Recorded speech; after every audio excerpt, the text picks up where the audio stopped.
Yo, what's good, YouTube? This is Jay from TNJ, and welcome to the offseason here in the Rockies franchise. As we get into season 2, let's just improve this team in the offseason and really continue this rebuild, because it's not going to be that we're going to spend a ton of money in free agency. The Rockies historically do not spend a whole lot of money, so we are going to stay true to that and just see what we can build here in the offseason. We have some interesting pieces. First, let's just check out the World Series. How about Miguel Andujar winning the World Series MVP after not even being a full-time player during the regular season? He didn't even platoon, really. He just filled in when he needed to, and Gio Urshela is ahead of him.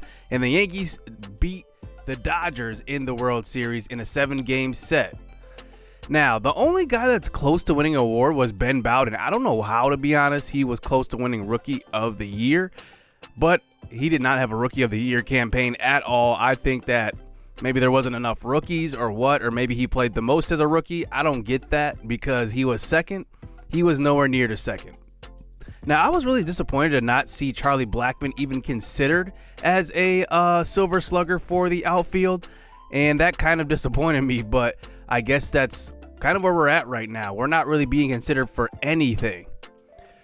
So let's hop into the offseason officially. 71-91. The only change that we're making to our jerseys is our cap for our away jerseys. That will get the actual new logo. It had the Colorado flag C on there before. And now we get into the minor leaguers of the year. First, let's start out with the position player of the year. This player will get +3 potential. Now, it was between 3 players here: Hitor Takahashi, Will Benson, and then Rafael Marchand. Marchand came over in trade, so did Benson, but Takahashi had a really good year at the leadoff spot, and Marchand was very good when we covered him.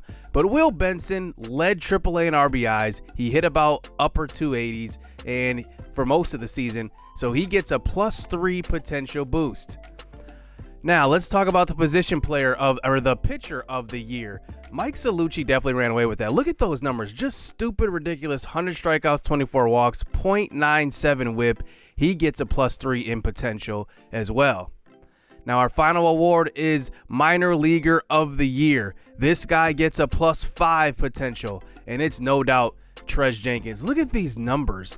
39 strikeouts, 1 walk, .75 whip. A 1 ERA. Can you believe a 1 ERA? As a closer, that is just ridiculous. He was untouchable. He gets +5 potential. Congratulations to Trez Jenkins. Give him 1 more year. He's at the show. He's our closing pitcher of the future. So first order of business, we're going to move Charlie Blackman officially over to left field. I wanted to wait till the end of the year to do this. He was 77 overall in right field. He's 82 in left, so that just shows, how bad he was defensively. You can just see the decline here. He's getting up there in age, in his mid-30s. So now we move on to retirement. Daniel Bard does retire. He was 36 years old, and, rightfully so. He missed, 7 years in the MLB, then came back for a couple of seasons. And then Julius Chassin does actually retire due to injury, but his ability wasn't that well either. John Jay retires. What a career he had. He was a very good outfielder for the St. Louis Cardinals. John Lester also retires. He retires due to ability. And moving down here, Pedro Strop actually retires too, but it says he retired due to ability. 69 overall isn't too bad. That would have made our squad. So we do have a couple of coaches to fill in here, pitching coaches. We first go to Garrett Wiggins. He gives us +3 in strikeouts per 9. We did not have a lot of strikeouts this season. Hopefully that improves. And then we had a third base coach to hire, arm strength at +2, which I really like, because I want to get, our infield arms better and our outfield arms better as well. And then stealing, we did not swipe a ton of bags, so I want to get that up. And we were the fastest team in the majors this year. So let's move on to our exclusive negotiations, and these are guys that we have a chance to negotiate with before they hit free agency. Michael Gibbons is the only guy I really want to go after. If you just look at his numbers here, he's been a career pretty good pitcher as far as whip goes, around at least below 120, and this year he had a terrible year, but I'm not going to count that against him because historically he's very good. I'm going to re-sign him to a 1-year, $1.8 million deal, exactly what he's looking for. So I will offer that contract to him. CJ Cron will walk. Ian Desmond did not play. He opted out due to COVID, so he will walk as well. And Michael Gibbons does re-sign. So before hopping into the free agency here, we just look at the news. Look it right in the middle. Noah Syndergaard. Then Trevor Story re-ups with the Indians, 9-year, $266 million. And Clayton Kershaw actually re-upped as well, 5-year, $155. But we lose Story for good now. I thought we would have a chance to go after him in free agency. It's happened a couple of times in MLB history. I thought I was going to make a run at him maybe, and he would have to get a big contract because I kind of see what we're missing without him. Now, Brendan Rodgers is up next. He's going to be the guy that's really going to have probably the highest pressure on him going into this season because 70 overall, A potential. We can trade away Trevor Story. It's his turn. Now we hop into free agency. Here are the top free agents at each position. Let's just talk about what we're looking for. We are looking for another starter, so that's why we're looking at a couple of these guys here like Zach Davies and Eduardo Rodriguez and Carlos Rodon, which I won't re-sign because he was in our past franchise. But I want another starter. I definitely want a lefty. I'm not sure if there's one I want to really go after, but just remember that the Rockies don't spend a lot of money in free agency. They are a team that historically has not given out free agent money. They've definitely taken care of their own, like Nolan Arenado got that huge contract, but they have not gone out and re-signed other guys that are in the free agent market. I'm looking for another bat in our lineup to be reliable. Charlie Blackman was the only batter to hit over 300. I don't need another 300 hitter. I just need a guy that's going to hit for good average. Elias Diaz hit for 294, but that was in a platoon role. I want a full-time guy that can really contribute on the offensive end. So I go back to Eduardo Rodriguez. I want a lefty, but he's asking for a hefty contract. This would be the most a pitcher has gotten in Colorado Rockies history per year basis at $13 million. So I leave that alone. I go over to Zach Davies. I look at him, 119 whip. He's pretty good. He's 29 years old, and you know, he's not going to be a guy that's going to move the needle. He's asking for 10.9, which is a little bit better than Eduardo Rodriguez, but I don't offer him a contract. I'm looking for another lefty, and I'm not sure who I want to go after. Brett Anderson was there. He's only 73 overall. But then I go to Michael Lorenzen. He's definitely not a great pitcher, but there is something special about him. It's not his pitching. It's the fact that he is a good hitter. Now, this is valuable because if he's a pitcher that also is a good hitter, that's just an extra bat we have in our lineup at a time. So I definitely want to offer him a contract. And if I can't solve getting a elite bat right now, or at least a great bat right now, at least I can get a pitcher who, when he's in the lineup, can be a great bat too. So I offer him. He's going to be the first guy we offer a contract to, about 1 year, 4.3. But then we go over to catcher. And I just mentioned Elias Diaz hitting 294, but that was in a platoon role. But how about adding Buster Posey? He's finally released from the Giants. His time is up there, and he's still looking to play. He's still got a lot left in the tank. So we're going to offer him 2 years, $16 million, and his on-base percentage is very good. I love Buster Posey. I finally get a chance to go after him. I consider Chris Bryant here, but I don't think right now I'm ready to kind of put him on the corners because we do have Josh Fuentes. I do have other money I want to spend on other guys, and I want to hold off on him for now. Jose Iglesias is a guy that I consider here. He's a guy that's been kind of in a platoon role, but just looking at his numbers, he's actually very good. On base percentage 2 years ago with Baltimore was 400. If I can get him to get to that again, I mean, we are cooking with grease. So now here we go. We're going to offer him not a hefty contract. It's going to be one of the cheaper contracts we're going to see on the market because remember, there were some superstars, if you just saw on the screen at shortstop, like Javi Baez was there, but they were demanding like $20 to $30 million a year. We definitely are not spending that. That's way out of our price range. So I decided to go after Iglesias. Then we look into outfield. I think right field is definitely a hole here because Charlie Blackman moves over now, but I want a good defensive player there. I don't need a guy that's going to be a long-term starter because remember, we have Takahashi, we have Will Benson, we have Zach Veen, all guys who will come up and eventually play in the outfield. So I just need a guy to fill in right now until Will Benson is ready. Will Benson probably could play this year at the MLB level. So looking at what we have as far as depth, I think that going after a guy like a filler guy, like a good bench guy that can fill in every position is Danny Santana. He literally plays every position on the field. So at round 1, these are the 4 offers we will make. It's not pretty, it's not sexy, but still we end up adding some depth to our team. I think that's one thing that we did not have, and I think that kind of killed us because a lot of guys got tired. So we advance on. Freddie Freeman signs a huge deal with the Diamondbacks. So our division opponent gets better, but not just 1. 2, the Padres sign Christian Vasquez. They get better. Carlos Correa was a free agent. He goes over to the Cubs. That was way out of our price range for $28 million a year. I definitely wanted to get a shortstop because I'm not sure I'm Brendan Rodgers, but $28 million is too much. But then Corey Kluber signs with the Padres. Our division is not done.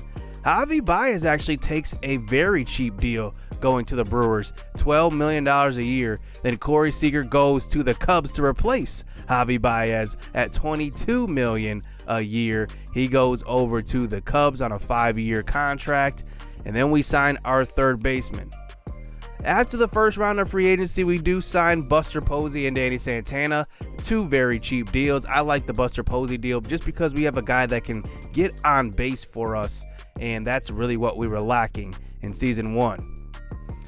Now, we move on to the Rule 5 draft after this, and really we just want to get a guy that maybe can contribute right away, and he will have to because in the Rule 5 draft, how it works is when you draft a guy here, they have to be at the MLB level. I look at a couple of pitchers. Jared Ecoff is here. He's 78 overall. He will help our rotation right away. But for me, it's not like a sexy signing. Now, a lot of guys in this Rule 5 draft probably shouldn't be here. I think the CPU let a bunch of guys go. And I'm looking at guys like Luis Perdomo. He is pretty good, 27 years old. He didn't really get a big chance with San Diego. This is a guy I heavily considered. I only have 1 spot, though. Ian McKinney is an interesting left-handed pitcher. His strikeouts per 9 is high, and his control is not. So I kind of brushed past him. And I moved down to Brian Sammons. He's an interesting lefty, 25 years old. He's 73 overall. I'm not saying he's going to be a starter, but just looking at his minor league stats in real life, 1.24 whip, not too bad. And his a career 3.18 ERA. He started a good handful of games. I think that this is a guy I want to go after. So we're going to do that. We're going to add another lefty to our rotation. I don't know if he's going to start. Like I said, he could come out of the bullpen, but I needed another lefty. I decided to go after him. He uses that last 40-man spot, so we do not have any more draft picks here in this draft. So looking at the trades here in the offseason, there hasn't been too many. It's just been a lot of signings, but we do end up getting Jose Iglesias, which is a good sign. And just look at the difference between him and Brendan Rodgers. It's a 9 overall difference. I'm not sure Brendan Rodgers is ever going to get up to the MLB because right now I just don't see him at 70 overall being a solid shortstop. So after that, I look at our depth chart here and I just see like what is our rankings as far as positions, and there are some really questionable positions there that I really did not notice early on. Third base and first base are big holes, and I'm looking at Josh Fuentes, a guy that hit 242, but his on-base percentage was absolutely terrible at 270. I do not want that to be the story here in season number 2. Ryan McMahon had a better on-base percentage. I think he's maybe a little bit better as probably a first baseman, but he did have an OBP of 333, so he got on a third of the time. Then there's Sam Hilliard, a guy that, we played at the corner position, a corner outfield. He was decent, and he's got a likable contract, $580,000, I could use him as trade bait. I could definitely use an outfield arm. I don't think we improved it as far as a starter right now. I added Danny Santana more for depth because he can play every single position. And I want somebody to hold it down until Will Benson is ready to come up. He does get that position player of the year boost, so he's now at 91 potential. But I want to go after a guy that's going to boost our lineup right now. How about going after the World Series MVP in Miguel Andujar? Now, one thing I like about him is that, when he gets into the lineup, he's a pretty good player. His vision is at 83, clutch at 87. So I could definitely use that. He's got an excellent arm. He's not the greatest fielder, but I think that I want to play him and see what I can get out of Miguel Andujar. Now, he's behind Gio Urshela. He's not going to be able to start for them for a while. He's actually under cost control for a few years as well, so we don't have to break the bank. And they want Scott Oberg back for Andujar. And looking at Oberg, I've tried him in the starting role or the closing role last year, and he blew 8 saves. I mean, it wasn't even pretty. I don't mind getting rid of Oberg. I'm not tied to him. He's got a big contract still left, so we shed some money and bring in Miguel Andujar. That will be our first trade of the offseason. Now, I look around our division and I see a lot of good starting rotations. I look at ours and I don't see anything. I mean, German Marquez, John Gray, and Senzatella are really our top guys, and I would say that John Gray and Senzatella are probably, bottom of the rotation starters at best for other teams. At best. Look at the Dodgers. They wouldn't even be at the MLB level. I look at the Padres. They have an excellent starting rotation now with Kluber, and I think we're just behind right now. I think the Giants are also rebuilding, but right now we have probably the 4th best rotation in the division. So I look around the league and I see a couple of guys. First is Jose Barrios. Very interesting. He's got a $7.5 million contract this year. After that, he will be a free agent. But I look at the Twins organization and I see what's their history of re-signing guys, and they just don't. If there's a guy that's going to get a lot of money, they're not going to re-sign him. I believe Josh Donaldson was their highest signing, and that was just last year. And I think that they would be willing to trade Jose Barrios just because they do not want to pay him. He will have a hefty payday.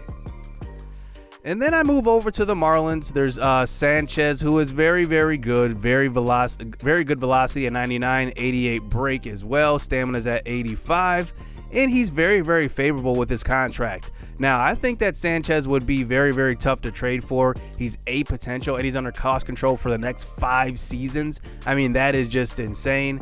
And then I look at Sandy Alcantara. I mean, he is pretty good, but I just don't know about him. He's just a 80 overall B potential guy, and he's 26 years old.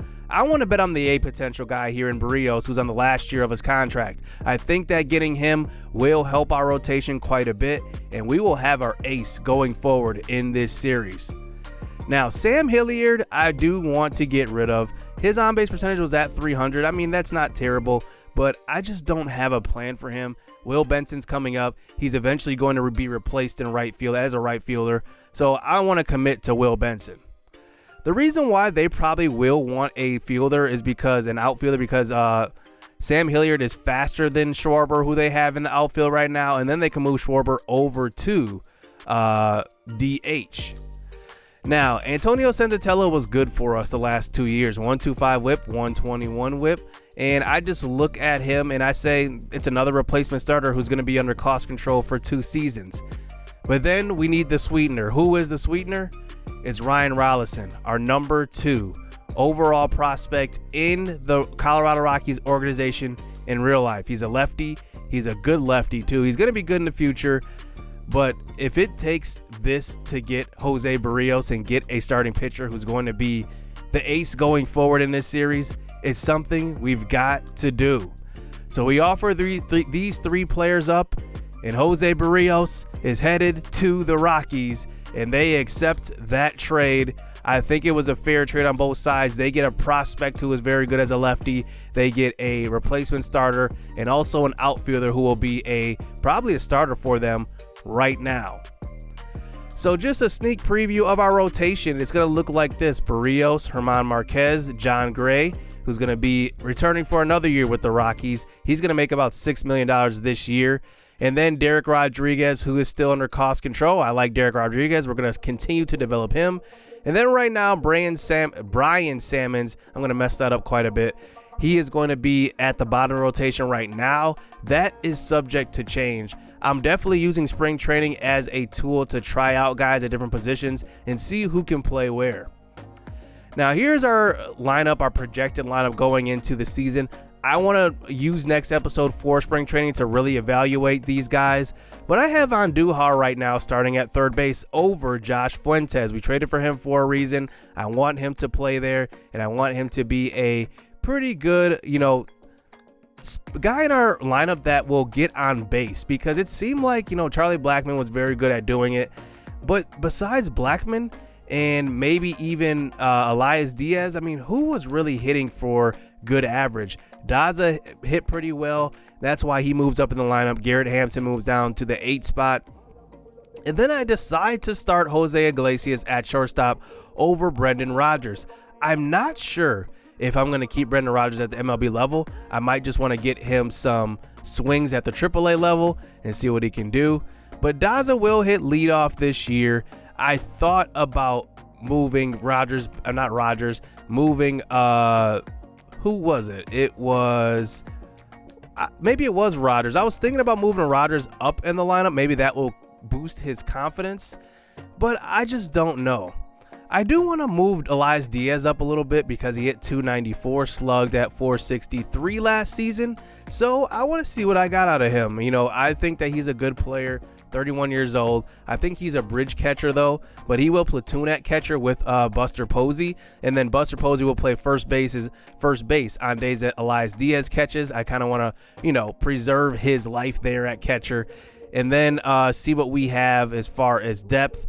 I definitely want to get Danny Santana in here somehow. I have Josh Fuentes at second. He's not going to play there, but I need to figure something out. I might just put Garrett Hampson as the full-time second baseman, but I do want to give Hampson a little bit of a break. I think that he got tired last year, and it definitely hurt his numbers. And then I want to see, maybe I can use Danny Santana at second base in certain situations as well. Maybe that's what I'll do. I'll put Danny Santana at second base. We'll have to see. So that's going to be the offseason. Let me know what you guys think of these moves. I'm not going to make a ton of unrealistic moves. I'm not going to sign the $30 million, the $20 million contracts. It's just not how the Rockies have been run in the past. I'm not going to start doing it now. But let me know what you guys think of the moves. Who do you guys think may be cheap that I can maybe go after and trade to? I want to hear your guys' thoughts there and see if there's some players around the league that maybe I can go after. I want your guys' thoughts and to see what I should do with maybe even Rodgers. Do we keep him at AAA? Do we move him up? Do we give him a shot? Who knows? Hit subscribe, hit that like button. Hope you guys enjoyed the off season. Season 2 coming up soon. I want to get through spring training too. I want to really evaluate these guys going forward. Even our minor league guys. Maybe some of them might surprise and make the opening day roster. Who knows? So let's get it. Stay tuned. Let's get it. Let's go.